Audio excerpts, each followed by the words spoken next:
가진 게 많을수록 고개를 숙인다더니 어째서 빈 깡통만 요란하게 구는 걸까요?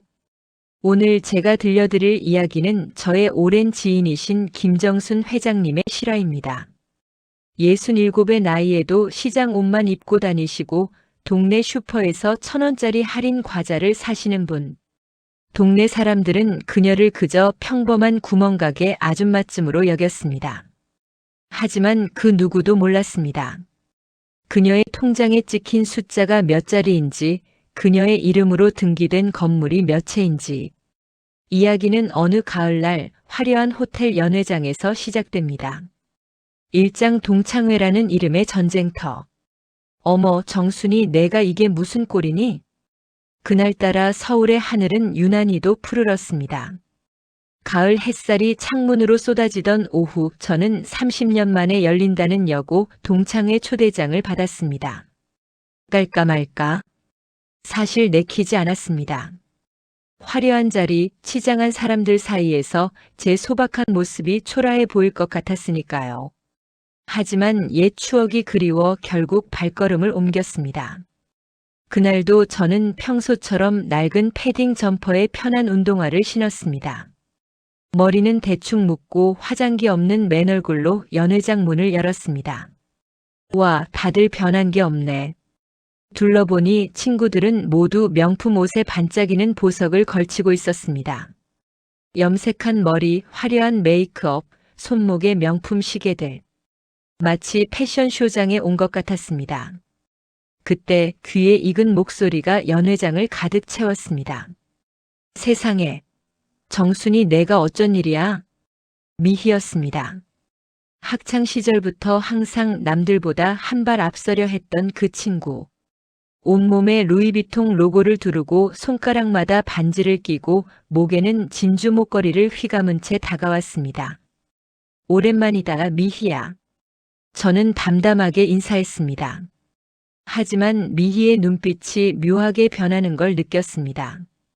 제 낡은 옷차림을 위아래로 훑어보더니 입꼬리가 비죽 올라갔습니다. 얘, 너. 이게 무슨 꼴이야? 동창회에 이러고 오면 어떡해? 미희는 제 패딩 점퍼의 옷깃을 검지와 엄지로 집어 올렸습니다.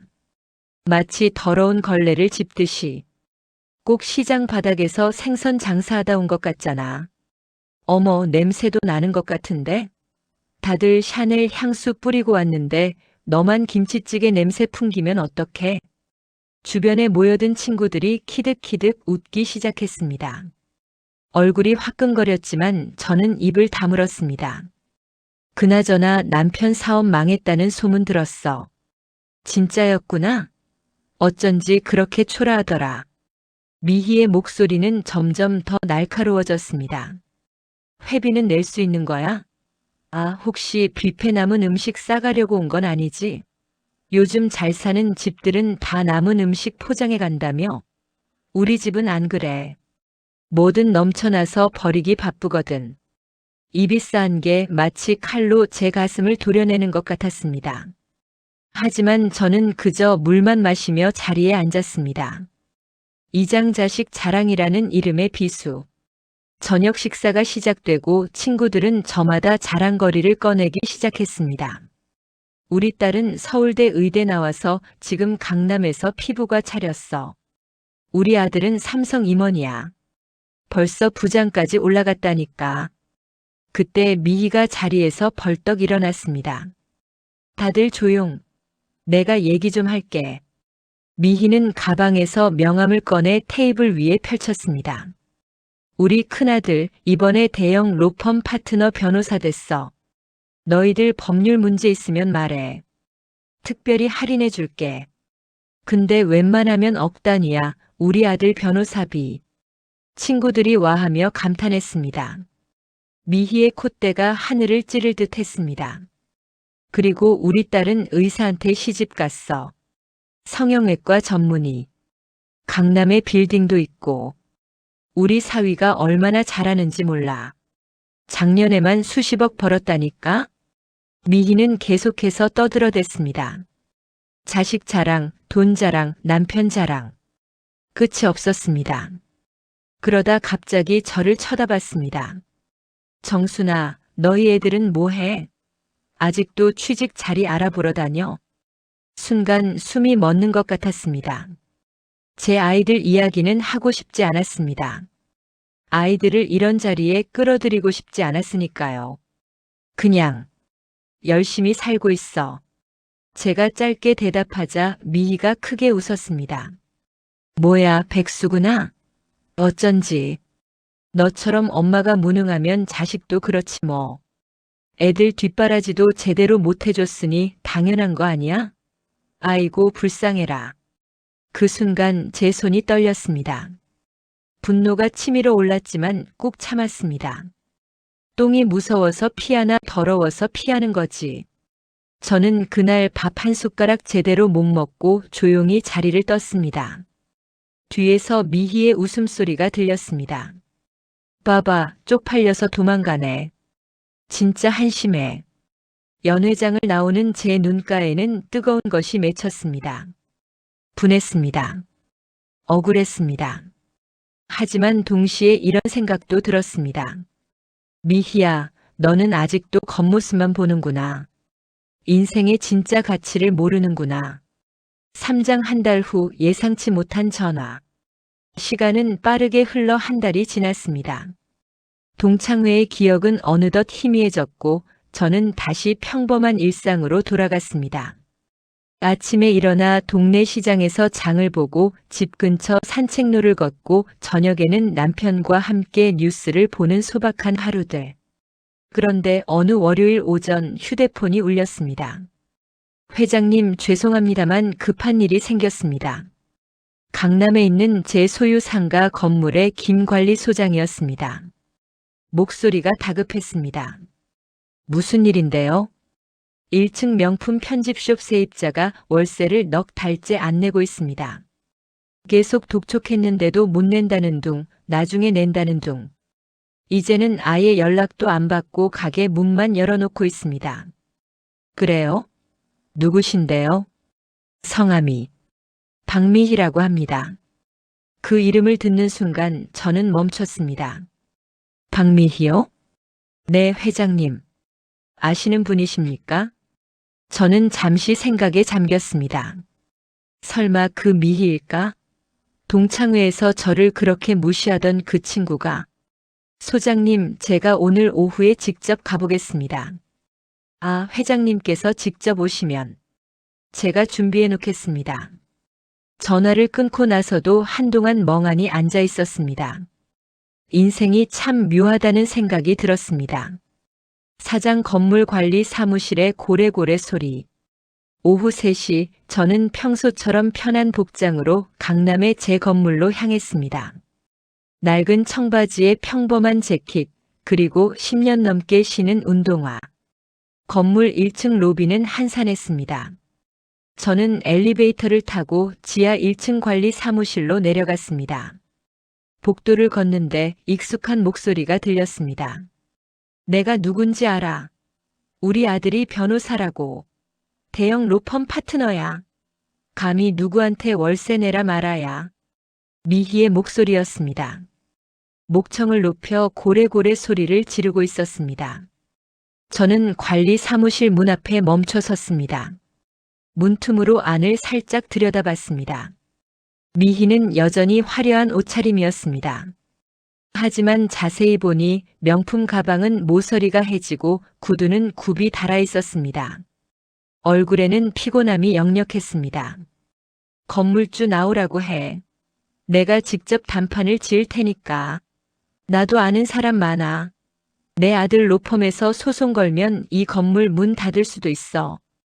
김 소장이 난처한 표정으로 고개를 저었습니다. 부인, 월세를 4개월이나 안 내셨잖습니까? 계약서에도 명시되어 있듯이. 시끄러. 내가 돈이 없어서 안 내는 줄 알아? 바빠서 깜빡한 거야. 당장 건물주 나오라고. 저는 깊게 숨을 들이쉬고 문을 열었습니다.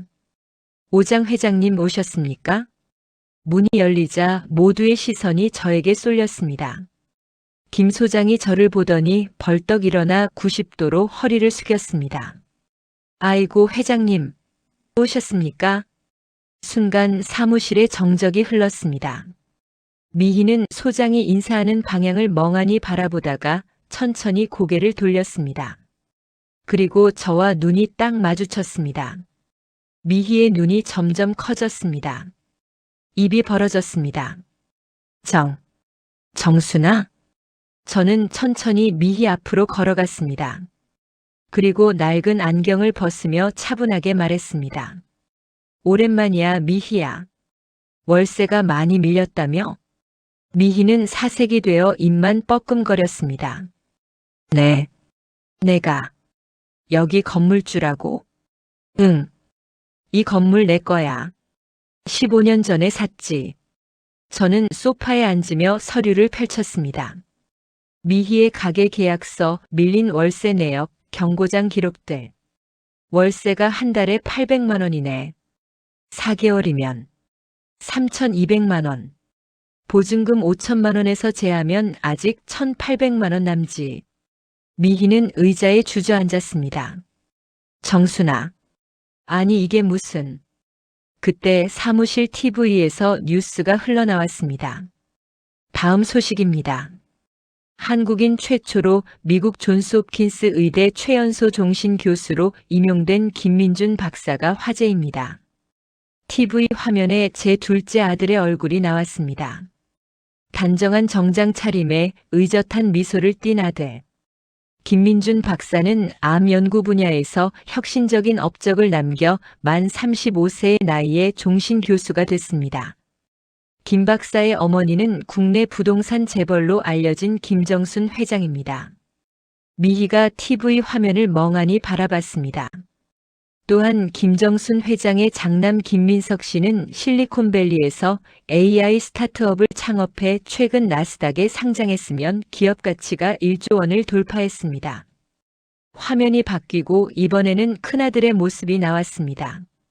자신감 넘치는 표정으로 기자회견을 하고 있었습니다.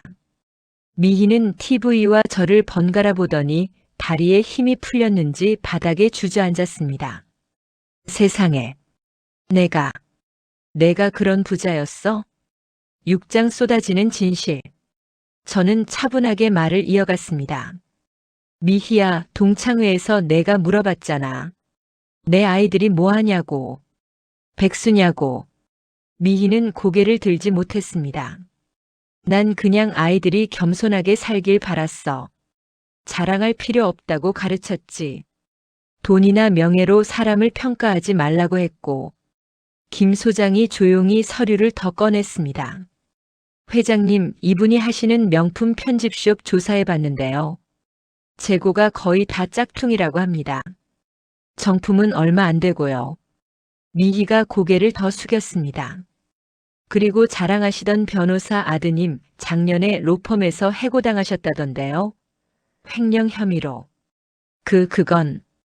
따님도 의사 남편과 이혼 소송 중이시고 현재 친정에 얹혀 사신다고 들었습니다. 미희의 얼굴이 창백해졌습니다. 밀린 월세도 아드님 빚 갚아주시느라 못 내신 거라던데 맞습니까? 미희는 대답하지 못했습니다. 그저 고개만 떨구고 있었습니다. 저는 천천히 자리에서 일어났습니다. 미희야, 동창회에서 넌 내게 물었지. 뷔페 남은 음식 싸가려고 왔냐고. 미희가 떨리는 목소리로 말했습니다. 정순아, 미안해. 내가 정말 잘못했어. 그때 넌 내 옷을 손가락으로 집었어. 더럽다는 듯이. 시장 바닥에서 장사하다 온 할머니 같다고 했지. 용서해줘. 제발. 저는 미희 앞에 쪼그려 앉아 그녀의 눈을 똑바로 바라봤습니다. 미희야, 너 아직도 모르는구나. 뭘 모른다는 거야. 사람의 가치는 입은 옷이나 걸친 보석으로 매겨지지 않는다는 걸. 진짜 부자는 돈이 많은 게 아니라 마음이 풍요로운 사람이라는 걸. 7장 드러난 민낯. 김 소장이 또 다른 서류를 꺼냈습니다. 회장님, 그리고 이분 명의로 된 신용카드 연체 내역도 조회됐습니다. 총 8개 카드사에서 1억 2천만 원 연체 중이시고요. 미희가 떨리는 손으로 얼굴을 가렸습니다. 동창회 때 입으셨던 그 명품들 다 렌탈이라던데요. 한 벌에 하루 30만 원씩 내고 빌려 입으신 거라고 들었습니다. 그만. 제발 그만해줘. 미희가 울먹이기 시작했습니다. 보석도 다 가짜고 명품 가방도 중국 짝퉁이라던데. 진짜는 동창회 가기 전에 다 팔아서 빚 갚는 데 쓰셨다고요. 저는 조용히 물 한 잔을 따라 미희에게 건넸습니다. 마셔. 미희는 떨리는 손으로 물을 받아 마셨습니다. 눈물이 물잔에 떨어졌습니다. 미희야, 왜 그렇게까지 했어? 왜 없는 것을 있는 척했어? 미희가 흐느끼며 말했습니다. 난 그냥 인정받고 싶었어. 학창 시절에도 난 항상 내 그늘에 가려져 있었잖아. 넌 공부도 잘하고 성격도 좋고 인기도 많았어. 난 항상 2등이었어. 그게 뭐가 중요한데? 졸업하고 나서도 마찬가지였어. 넌 좋은 남자 만나서 행복하게 사는 것 같았고, 난 그저 평범했어. 그래서 동창회 때라도 자랑하고 싶었어. 내가 잘 산다는 걸 보여주고 싶었어. 미희는 계속 울었습니다. 하지만 다 거짓말이었어. 남편은 사업 실패로 집을 나갔고 아들은 빚을 지고 감옥에 갔다 왔어. 딸은 이혼하고 우울증으로 병원 다니고. 난 아무것도 가진 게 없어. 팔짱 진정한 부자의 선택. 저는 한참을 침묵했습니다. 그리고 김 소장에게 말했습니다. 소장님, 밀린 월세는 보증금에서 제하세요. 그리고 미희가 고개를 들었습니다. 이번 달 월세는 제가 면제해 드리겠습니다. 정순아. 미희가 놀라서 저를 쳐다봤습니다. 그리고 앞으로 6개월간은 월세를 50% 감면해 드리죠. 대신 조건이 있어요. 무슨 조건? 가게에 있는 짝퉁 상품들 다 버리세요. 정품만 팔아요. 작게라도 정직하게 장사하세요. 미희가 고개를 끄덕였습니다. 그리고 자식들 빚은 당신이 대신 갚아주려 하지 마세요. 각자 책임지게 하세요. 그게 진짜 부모의 사랑이에요. 하지만 미희야, 자식들을 믿으세요. 넘어져도 다시 일어날 수 있어요. 당신이 다 떠안으면 아이들은 영원히 철들지 못해요. 저는 자리에서 일어났습니다. 그리고 마지막으로 더 이상 남과 비교하지 마세요. 당신은 당신일 뿐이에요. 누군가보다 잘 살 필요도 못 살 필요도 없어요. 미희가 바닥에 엎드려 울기 시작했습니다. 정순아, 고마워. 정말 고마워. 일어나요. 이제 새로 시작하세요. 떳떳하게. 저는 사무실을 나섰습니다. 복도를 걷는데 뒤에서 미희의 목소리가 들렸습니다. 정순아, 나 앞으로 잘 살게. 꼭 제대로 된 사람 되어서 너한테 빚 꼭 갚을게. 저는 뒤돌아보지 않았습니다. 그저 손을 한번 흔들고 엘리베이터에 올랐습니다. 9장 6개월 후. 계절은 다시 한번 바뀌어 봄이 왔습니다. 어느 화창한 토요일 집 앞 우편함에서 편지 한 통을 발견했습니다. 봉투를 열어보니 깔끔한 필체의 편지와 수표 한 장이 들어있었습니다. 정순아, 아니 정순 언니. 그동안 정말 고마웠어. 언니가 준 기회 덕분에 나는 새로운 삶을 살고 있어. 가게에서 짝퉁을 다 치우고 정품만 팔기 시작했어. 처음에는 손님이 뚝 끊겼어. 가격이 비싸니까. 하지만 점점 입소문이 나면서 단골 손님들이 생겼어. 정직한 가게라고. 아들도 감옥에서 나와 작은 사무실에 취직했어. 월급은 적지만 열심히 일하고 있어. 딸도 상담 치료받으면서 조금씩 회복되고 있어. 요즘은 나랑 같이 가게 일도 도와. 언니, 나 이제 알았어. 진짜 부자가 뭔지. 진짜 행복이 뭔지. 동봉한 수표는 밀렸던 월세야. 6개월 동안 감면받은 금액도 포함해서. 이제 다 갚았어. 다음 주 일요일 우리 가게에서 조촐한 파티 열어. 새 출발 기념으로. 꼭 와줘. 이번엔 내가 제대로 된 모습으로 언니를 맞이할게. 언니가 그날 입었던 낡은 패딩 점퍼, 그게 얼마나 따뜻한 옷이었는지 이제 알아. 겉모습이 아니라 그 안에 담긴 마음이 중요하다는 걸. 고마워 정순 언니. 내 인생의 은인. 마이너스 미해 올림. 저는 편지를 읽고 또 읽었습니다. 눈가가 촉촉해졌습니다. 에필로그 빈 깡통은 더 이상 울리지 않는다.